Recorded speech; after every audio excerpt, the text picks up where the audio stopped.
Hi everyone, good morning. Katy Hornaday, CEO of ad agency Barkley OKRP, reporting to you live from Cannes. So last year, I forced everyone into an 8 a.m. podcast every morning of Cannes, and we're back and we're doing it again.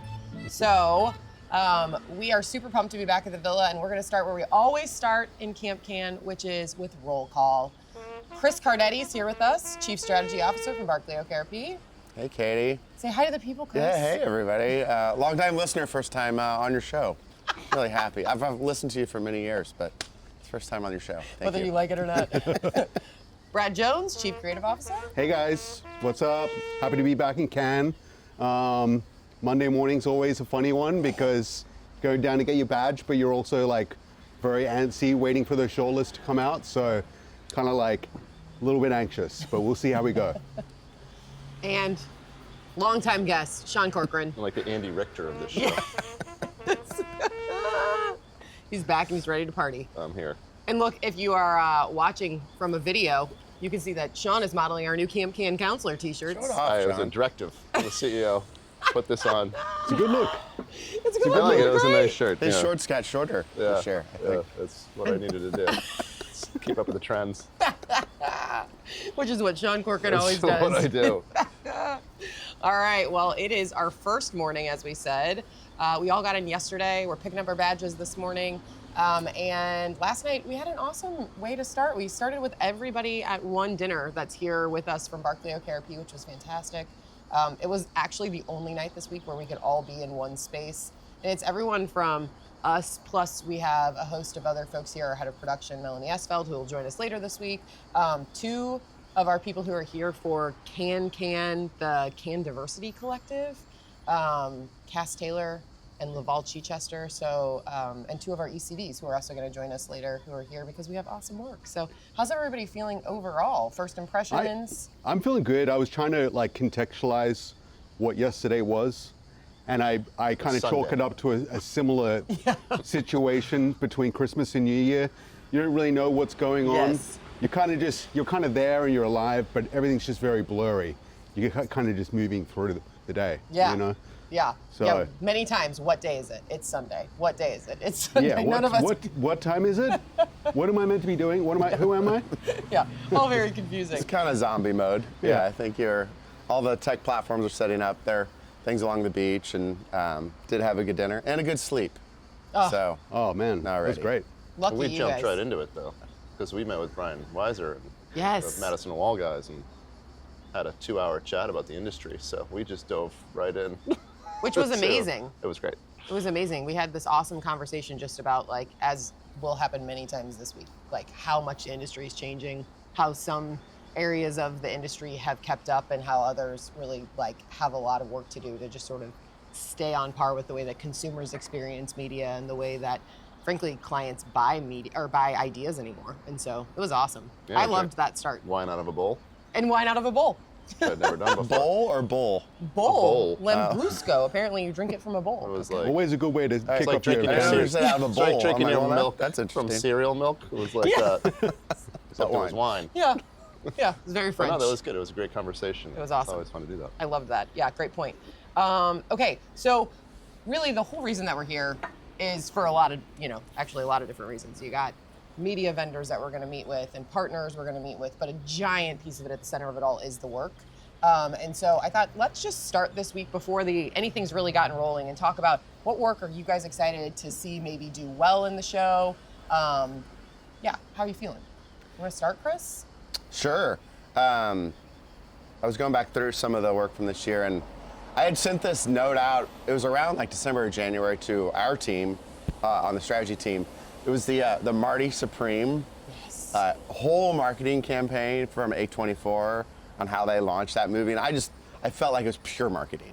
It was fun. It was satirical, but in some places it was endearing. They launched a jacket and that crazy Zoom call they had. It was a spoof, and I just felt like it was done so well to tee up the movie. So that one I saw was nice, and a few others. But Brad, what? Yeah, I mean, there's tons of really good work.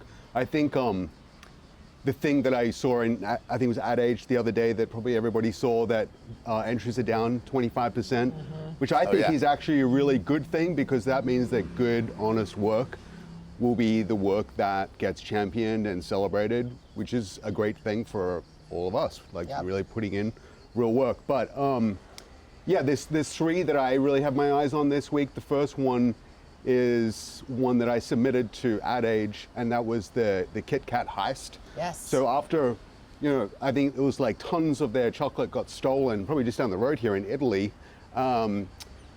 Kit Kat in Toronto, they set up like a security detail around their truck, and it was like a really simple, like real-time response idea. I just checked, they have like 2 shortlists already, so awesome to see that. And then the Claude spots from the Super Bowl. Yeah. You know, imagining a very near future where AI is like listening to everything that we're saying and interjecting ads, I think is just brilliant. They've already racked up 11 shortlists, so Oh my gosh. I think they're going to really have a big win this year. But yeah, there's lots of really good work. So I think the Claude and then some of the Apple work, even like this one, I looked at like IKEA, where they did product reviews from people sleeping. Oh, they were yeah. sleep talkers. Yeah. Like I was trying to think about what's the commonality there. I love like all of them are just product demos. yeah. Even the Claude like Yes. stuff was a product demo in response to the ChatGPT product demo stuff, and I'm like, that's kind of refreshing that you can just take the experience of the product, Yep. dramatize it, magnify it, I love make that. it entertaining, and it could be something really good and really impactful for your brand. Yeah, there's another one back, another one for Vaseline. Do you Oh, guys yes. remember Verified from last year? Yes, yeah. So they're back with another really big idea that was building on that. And what was so awesome about that was just turning, you know, all of these hacks out on TikTok and Instagram and kind of verifying them and saying, this is a real thing, you Yeah. can use this for this. And they're back this year, and they're taking it a step further. They're taking it from just hacks to product creation, right? So now they are partnering with the originators of those hacks Oh, that's to cool. create their own products, Yeah. right? And they are becoming co-creators with the brand, where they will become a beneficiary of the sales. So there's a real Love that. commercial system being built around it, which I thought was super rad. It's amazing. Yeah. Yeah, that work is incredible. Sean? Well, it's interesting. I mean, the Media Lions, I kind of dug through that because there's like 37 subcategories of every kind of media you can do. But I think to what you guys are talking about in terms of like, there's a lot of AI data-driven stuff, which is, you know, fun, whatever, it's what you're expected. But I think the trend you're seeing in addition is like this kind of, when you talk about verification, because a lot of like people bringing like, Dove brought like their real beauty through, they did a big Reddit campaign, bringing Yeah. people's like comments out. KFC in Spain, I was saying to Chris earlier, like Europe just has, and the rest of the world just has so much fun, especially Yeah. like media. They just have fun. They're like having fun. It's like KFC did a thing where they've realized that their fries, you know, are actually like not very popular. So if like they were like dug into that and like, wow, they're getting real like shit on hard. You can say shit on this I know, I podcast. forgot. I had to think about it for It's a second. allowed. I'm tired. I'm like, oh yeah, I can say shit. Shit. Anyway, so they got shit on, and they emailed all the people that use their app and said, this is how many fries you've ordered, and we're going to give out like free fries. And then they used all the worst kind of like conversation about it and put that out into out of home and stuff like. So it's I just, love that. So while there is this kind of like, yeah, there's the creator stuff, there's the AI stuff, and people are using that in fun ways. There is some kind of idea of verification, authenticity that people are bringing out and saying like, here, real human conversation. It's not slop. It's not all that stuff. Let's bring it out to the world in kind of a fun I'm just way. listening to your consumer. You Yeah. know, all you need to know, it's in your feed and in your like comment section, Yeah. and asking your consumers like, what are you good at, what are you bad at, and what you can improve But is it's like just not an- seems like pretty obvious. Yeah. But it's not even a pretty new trend. What's funny is like that people are doing it again. Like I Yeah. feel like Yeah. 15 years ago you were seeing a ton of this. We talk a lot about the suspicion economy Yeah. and like trust eroding in society, and I think that's why we're seeing like truth coming up in so much work. People just are craving truth. Tell me what's real, tell me what's not. Let's celebrate the stuff that is real and honest, you know?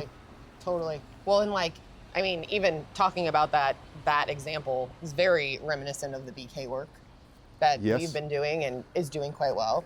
Yeah, I think Mr. we're, as of right before we did this podcast, I think it was like 9:30. Actually, no, 7:30. We were at 9 shortlists for So far. BK. Yeah. Yeah, so great to see that getting recognition for the first time. We haven't put that into any award shows yet, so Yeah. really great to see that. And then we also have a couple of other shortlists for our work with Frontier and United Way with Unfinished Legacies. So Yeah. really proud to see that work start getting recognition.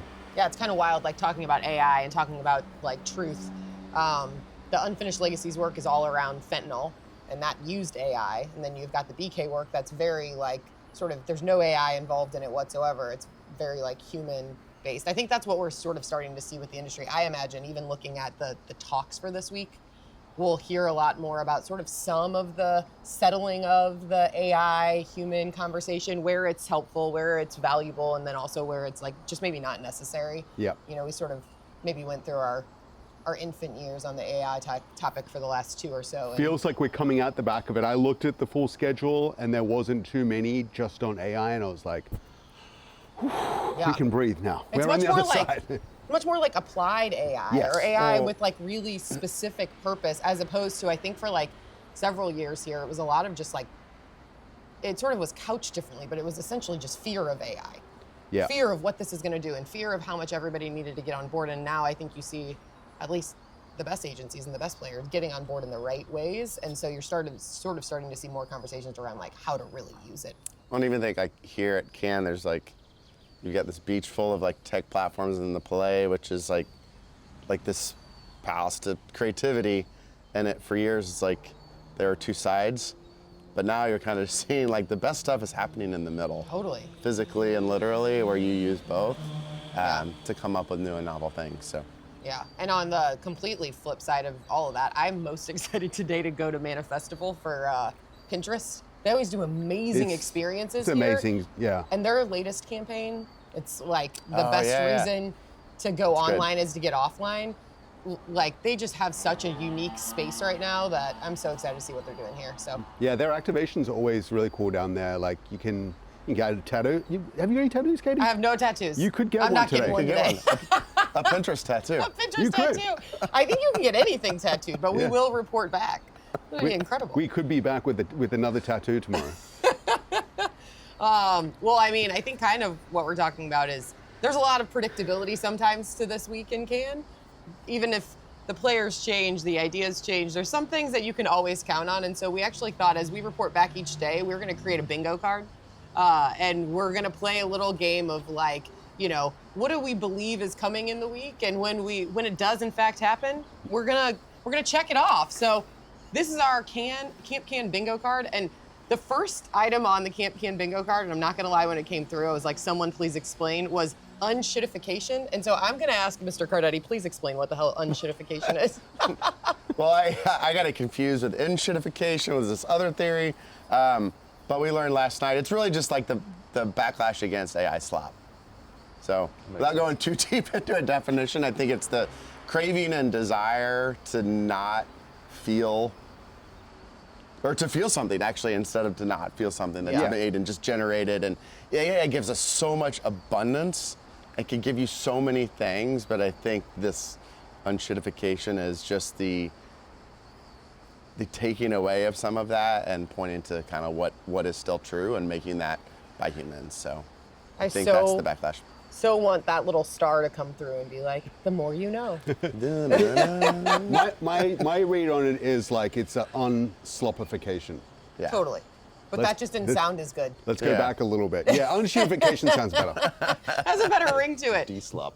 So we've got other Yeah. things on here like zero media budget. There's going to be a lot of like, you know, ideas that are great ideas, but they're better because they had zero media budget. Bad idea. I'm definitely responsible for some of those that have won here in the past. Tote bags being acquired, a nap in progress, getting lost in the Palais. The Palais is huge, especially in the basement. It becomes like this like maze of ideas, and all of the boards are up if you haven't been there. And so you're sort of like, you could turn from one Oreo board into an IKEA board, and you're not sure where you came from or how to get back there. So it's definitely possible. A beach takeover, someone hyping up billions of impressions. Billions of impressions. For a local activation, nonetheless. Yeah, with zero media spend. Yes, zero media spend. Unshittified. Croissant crumbs, you know, dusting your lapel, and a celebrity sighting, which I think that Bingo. Sean already checked off. No, you don't get bingo for one space. That's not how bingo works. You just get the What? Or the Bingo. Who did you see on your plane ride I over saw here? Flavor Flav, friend of the Yes. agency, not yet friend of the show. Hopefully he'll get on here soon. Where's he at? Goals. He sat in the back of the plane, which was pretty funny. What a guy. Pushed That's his amazing. own luggage, Oh my gosh. covered in Nick's gear, so I was like, forget that. I don't want to talk to you. Oh, I feel like the whole world's covered in Nick's But gear a right good now. Red Lobster, former Red Lobster Yeah. spokesperson. And so yeah, fun to see Flavor Flav. Felt like I was 14 or 13 or whatever and ready to, Ready to get an I autograph? was like looking for Chuck D. Like, where's he at? Oh my gosh. Well, the week is off to We've covered a couple. We've covered them, and we'll come All back right. to more. We'll like check them off, and we'll see when we can get bingo. What happens when we get bingo, Katie? Everybody gets a free Camp Can counselor T-shirt. Beautiful. Oh, it's gonna be an awesome week. All right, well, that's episode 1 of Camp Can. Monday, here we come. We will see you tomorrow. Une fille comme toi qui peut bouger tout au long de